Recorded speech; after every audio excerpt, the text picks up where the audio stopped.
प्रभुଙ୍କର गौरव हो बुझी पारलु तो अद्भुत रहस्यमय विषय अटे। कालेब ठारे गोटे अन्य आत्मा रही अछि, अन्य स्वभाव रही अछि।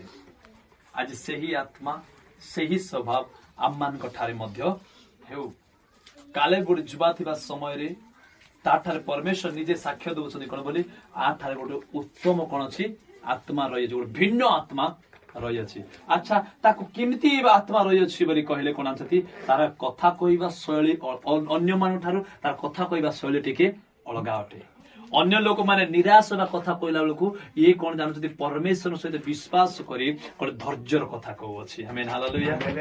जान दियो अन्य लोक माने कोन जानते नाही रे जीवा नाही बोली कहबा समय एक होछ कोन आमर प्रभु सर्वशक्तिमान आमर प्रभु विजय दे बोली कोन आर वार्ड कोन मुखर कोन बात कोन जानते शक्तियुक्त वाक्य बाहर अछि। तो आर वाक्य रे कोन जानते भिन्न अटे, आर चाली चलन मध्ये भिन्न अटे, चाली चलन मध्ये भिन्न अटे। आउ कोन बोली कहले मतलब ए प्रेम आर प्रेम मध्ये भिन्न अटे। आजिकाली अन्य लोक माने कोन जे बोले प्रेम करन सेमति प्रेम नाही, मात्र आर प्रेम करबा टिक भिन्न अटे, समर्पित होइतिबा प्रेम अटे।